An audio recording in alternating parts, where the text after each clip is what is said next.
Hello friends, welcome to today's Samayal. Today's Samayalல இன்னைக்கு நம்ம ரொம்ப எளிமையா அதே சமயத்துல ரொம்ப சுவையான குழி பணியாரம் எப்படி ஈஸியா செய்யலாம்னு பார்க்க போறோம். இன்னைக்கு நம்ம ரெண்டு விதமான குழி பணியாரம் எப்படி செய்யறதுன்னு பார்க்கலாம். ஒன்னு கார குழி பணியாரம், இன்னொன்னு முட்டை குழி பணியாரம். பொதுவாகவே நிறைய குழந்தைகள் முட்டையை விரும்பி சாப்பிட மாட்டாங்க. அந்த மாதிரி சாப்பிடாத குழந்தைகளுக்கு பாத்தீங்கன்னா இந்த மாதிரி முட்டை கலந்து நீங்க குழி பணியாரம் செஞ்சு கொடுத்தீங்கன்னா ரொம்ப விரும்பி சாப்பிடுவாங்க. அந்த அளவுக்கு சுவையாவும் இருக்கும். அதே டைம்ல பாத்தீங்கன்னா கேக் மாதிரி நல்ல ஸ்பாஞ்சியா மெதுமெதுன்னு சூப்பரா இருக்கும். இன்னைக்கு நம்ம குழி பணியாரம் ஏற்கனவே நம்ம வீட்டில் வச்சிருக்க இட்லி மாவுல தான் செய்ய போறோம். ஃபர்ஸ்ட் நம்ம கார குழி பணியாரம் எப்படி செய்யறதுன்னு இப்ப பாத்திரலாம். கடாய் எடுத்துக்கங்க. கடாயில ஒரு அரை டீஸ்பூன் அளவுக்கு எண்ணெய் விட்டுக்கலாம். எண்ணெய் நல்லா காஞ்சி வந்ததுக்கு அப்புறம் ஒரு 1/4 டீஸ்பூன் அளவுக்கு கடுகு சேர்த்துக்கலாம். அதுக்கு அடுத்துதான் ஒரு 1/4 டீஸ்பூன் அளவுக்கு கடலைப்பருப்பு சேர்த்துக்கலாம். இப்ப கடுகு நல்லா பொரிஞ்சு வந்ததுக்கு அப்புறம் ஒரு பச்சை மிளகாவை சின்னதா கட் பண்ணி வச்சிருக்கேன். அதையும் இதோட சேர்த்துக்கலாம். வாயில கடிப்படாத அளவுக்கு சின்னதா கட் பண்ணிக்கங்க. அடுத்ததா கூடவே கருவேப்பிலையும் கொஞ்சமா சேர்த்துக்கலாம். இப்ப இது எல்லாமே நல்லா பொரிஞ்சு வந்ததுக்கு அப்புறம் ஒரு மீடியம் சைஸ் பெரிய வெங்காயத்தை சின்னதா கட் பண்ணி வச்சிருக்கேன். அதையும் இப்ப இதோட சேர்த்துக்கலாம். இப்ப வெங்காயம் கொஞ்சம் உங்களுக்கு டிரான்ஸ்பரண்ட் கலருக்கு வந்த பிறகு கட் பண்ணி அதாவது துருகி வச்சிருக்க கேரட் ஒரு அரை கேரட் துருகி வச்சிருக்கேன். அதையும் இதோட சேர்த்துக்கலாம். இப்ப இதை ஒரு 2 நிமிஷம் நல்லா வதக்கி விடுங்க. ரொம்ப தீஞ்சிடாம இந்த பதத்துக்கு வர அளவுக்கு வதக்கி விடுங்க. இப்ப அடுப்பை ஆஃப் பண்ணிட்டு இதுல கொஞ்சமான கொத்தமல்லி தழைகள் சேர்த்துக்கலாம். இப்ப இது நல்லா வதக்கி விட்டுருங்க. மறுபடியும் அந்த ஹீட்ல கொத்தமல்லி வதங்கினா போதும்.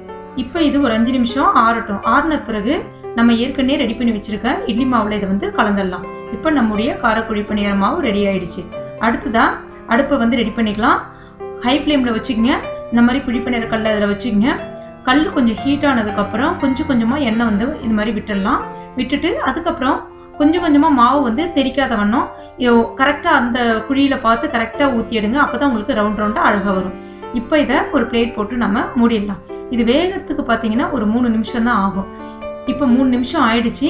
இப்ப பாத்தீங்கன்னா உங்களுக்கு அடிப்பகுதி எல்லாமே நல்லா வெந்துடுச்சு. இத கொஞ்சம் கேர்ஃபுல்லா இந்த மாதிரி எட்ஜில் திருப்பி விடுங்க. கரெக்டா எட்ஜில் இந்த மாதிரி ஒண்ணா பார்த்து திருப்பி விடுங்க. திருப்பி விட்டதுக்கு அப்புறம் நீங்க மறுபடியும் இதை ஒரு பிளேட் போட்டு மூட வேண்டாம். ஏன்னா மூடுனீங்க அப்படின்னா உங்களுக்கு அந்த கிறிஸ்பி வராது, மொறுமொறுப்பு வராது, நமுத்து போன மாதிரி ஆயிடும். இப்ப ஒரு 2 நிமிஷம் இந்த மாதிரி வச்சுட்டு இப்ப நம்ம எடுத்துடலாம். எடுக்கும்போது அதுல நேரா நம்ம குத்தி எடுக்க வேண்டாம். குத்தி எடுத்தீங்கன்னா அதுல இருக்கக்கூடிய ஏர் போயிடும். ஏர் போயிட்டாலும் உங்களுக்கு நமுத்து போன மாதிரி ஆயிடும். அப்படியே இந்த மாதிரி தள்ளி விட்ட மாதிரி எடுங்க. இப்ப நம்மளுடைய கார குழி பணியாரம் சூப்பரா தயாராயிடுச்சு. இது குறிப்பா வேர்க்கடல் சட்னி, புதினா சட்னிக்கு ரொம்ப சுவையா இருக்கும்.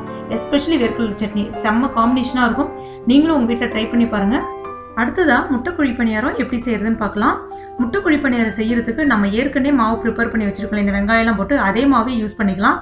அதாவது இப்ப நம்ம ஒரு கல்லுக்கு யூஸ் பண்ண போறோம், அதாவது ஒரு குழி பணியார கல்லுக்கு யூஸ் பண்ண போறோம் அப்படின்னா அதற்கு இப்ப தேவையான அளவுக்கு மாவு பார்த்தீங்கன்னா 2 கரண்டி மாவு ஆகும். அந்த 2 கரண்டி மாவுக்கு ஒரு முட்டை போதுமான அளவு.